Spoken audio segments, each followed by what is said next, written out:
साथियों, जय Bhim. Mission self respect, कीर्ति विद्रोही।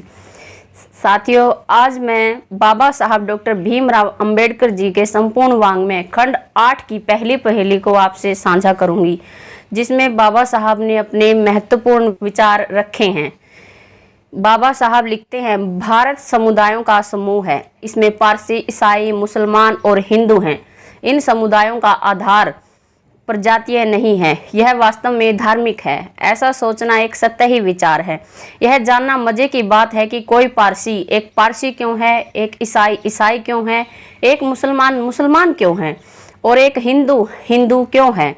पारसी, ईसाई और मुसलमानों के बारे में तो ठीक है, आप किसी पारसी से पूछें कि आप पारसी क्यों कहलाते हैं, वह सहजता से आपके प्रश्न का उत्तर दे देगा। वह कहेगा कि वह जरथुस्तर का अनुयायी है, इसलिए वह पारसी है। यही सवाल किसी ईसाई से किया जाए, उसे भी जवाब देने में कोई कठिनाई नहीं होगी। वह ईसाई है क्योंकि वह ईसा मसीह में विश्वास रखता है। यही सवाल किसी मुस्लिम से किया जाए तो उसे भी इसका जवाब देने में संकोच नहीं होगा। वह कहेगा कि वह इस्लाम में विश्वास करता है और इसीलिए वह मुसलमान है। यही प्रश्न अब एक किसी हिंदू से पूछें, निसंदेह वह असमंजस में पड़ जाएगा और जवाब ढूंढ ही नहीं पाएगा। यदि वह कहता है कि वह इसलिए हिंदू है कि वह उसी देव की आराधना करता है जिसकी हिंदू समाज करता है, उसका यह उत्तर सही हो ही नहीं सकता, क्योंकि हिंदू किसी एक देव के उपासक नहीं हैं। कुछ हिंदू एकेश्वरवादी हैं, कुछ बहुदेववादी हैं और कुछ सर्वेश्वरवादी हैं। यहाँ तक कि जो एकेश्वरवादी हैं वे भी किसी एक ही देवता की अर्चना नहीं करते। कुछ विष्णु की पूजा करते हैं, कुछ शिव की, कुछ राम की और कुछ कृष्ण की। कुछ नर भगवानों की पूजा करते हैं, वे देवी की पूजा करते हैं। इस पर भी वे समान देवियों की पूजा नहीं करते, वे विभिन्न देवियों की पूजा करते हैं। कुछ काली की उपासना करते हैं, कुछ पार्वती की और कुछ लक्ष्मी की। अब देखें बहुदेववादियों को, वे समस्त भगवानों की पूजा करते हैं। वे विष्णु की और शिव की पूजा करेंगे तो राम और कृष्ण की भी। वे काली, पार्वती और लक्ष्मी की पूजा करेंगे। एक हिंदू शिवरात्रि का व्रत रखेगा जो शिव के लिए परम पावन है। वह एकादशी के दिन व्रत रखेगा जो विष्णु के लिए पवित्र है। वह शिव की प्रसन्नता के लिए बेल वृक्ष रोपेगा और विष्णु की अर्चना में तुलसी। बहुदेववादी पूजा अर्चना के विषय में केवल हिंदू देवी देवताओं तक ही आस्थावान नहीं है। हिंदू को मुस्लिम, पीर अथवा ईसाई प्रभु की पूजा से भी कोई संकोच नहीं है। हजारों हिंदू मुसलमान पीरों की मजार पर चादर चढ़ाते हैं। दरअसल कुछ स्थानों पर मुसलमान पीरों के पुजारी वंशानुगत रूप से ब्राह्मण हैं और वे मुसलमान पीरों जैसी अल्फी पहनते हैं। हजारों हिंदू बम्बई के पास ईसाई देवी माट मोली की पूजा करते हैं। मलकानों के बारे में ब्लंट ने कहा है कि आगरा और आसपास के जिलों में, मुख्य रूप से मथुरा, एटा और मैनपुरी जिलों में, वे हिंदुओं से मुसलमान बने हैं।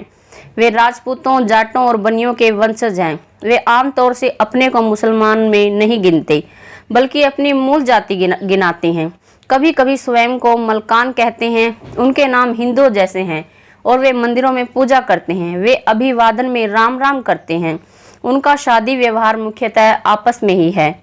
दूसरी तरफ वे मस्जिदों में नमाज अदा करते हैं, खतना कराते हैं, मुर्दों को दफनाते हैं और जान पहचान के मुसलमानों के साथ खाते पीते हैं। गुजरात में कई ऐसे संप्रदाय हैं, जैसे मटिया कुनबी, जो अपने मुख्य अनुष्ठानों में ब्राह्मणों को बुलाते हैं, परंतु पिराना संत इमाम शाह और उनके उत्तराधिकारियों के मुरीद हैं। शेख लोग अपने यहाँ शादी विवाह में पंडित और काजी दोनों को बुलाते हैं। मोमन सुन्नत कराते हैं और मुर्दों को दफनाते हैं और गुजराती में कुरान पढ़ते हैं, लेकिन अन्य कार्यों में उनके रीति रिवाज हिंदुओं जैसे हैं। यदि कोई कहता है कि वह इसलिए हिंदू है कि उसे हिंदू धर्म में आस्था है, तो उसका उत्तर सही नहीं हो सकता, क्योंकि यह सत्य है कि हिंदुओं का कोई निश्चित पथ है ही नहीं। जो हिंदू समझे जाते हैं उनके विश्वास एक दूसरे से अत्यंत भिन्न हैं, उपेक्षाकृत ईसाइयों और मुसलमानों के। हिंदुओं की मूल धार्मिक आस्थाएं भी भिन्न भिन्न हैं। कुछ कहते हैं कि सभी हिंदू शास्त्र उन्हें स्वीकार्य हैं, परंतु कुछ हिंदू तंत्रों का तिरस्कार करते हैं। कुछ लोग वेदों को प्रमुखता से मानते हैं तो दूसरों को कर्मवाद और पुनर्जन्म में गहरी आस्था है। यदि कोई कहता है कि वह अन्य हिंदुओं के समान रीति रिवाज अपनाता है इसलिए वह हिंदू है, तो भी झूठ है, क्योंकि सभी हिंदुओं के रीति रिवाज एक समान नहीं हैं।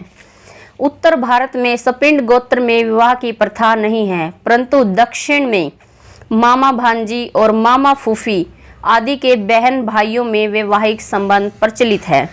नारी के अस्तित्व के नियमों के संबंध में सर्वोच्च मान्यताएं हैं। कुछ जातियों में इसमें अत्यंत ढील दी जाती है, विशेष रूप से विवाह पूर्व। कहीं कहीं यह भी चलन है कि लोग अपनी कन्या को धार्मिक कदाचार के लिए समर्पित कर देते हैं।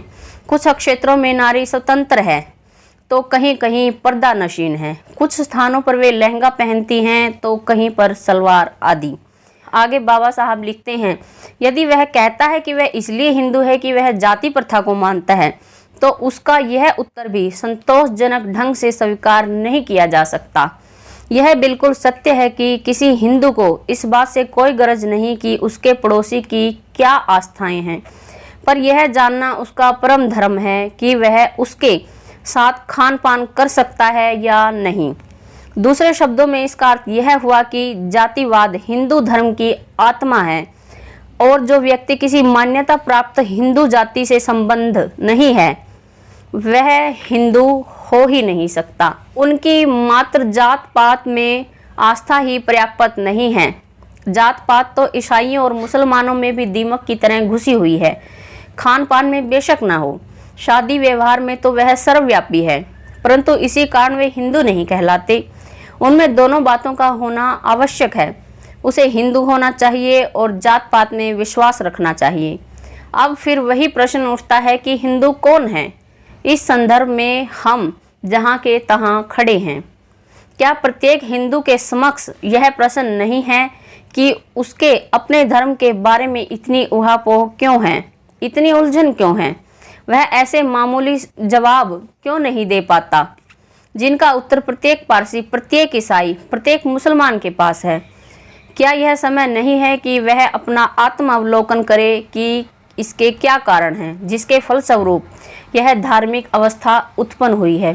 साथियों, जानकारी कैसी लगी कमेंट बॉक्स में लिखकर ज़रूर बताइएगा। जो जानकारी आपसे साझा की गई है यह पेज नंबर 7 से 10 पर दी गई है। देखते रहिए मिशन सेल्फ रिस्पेक्ट। जय भीम।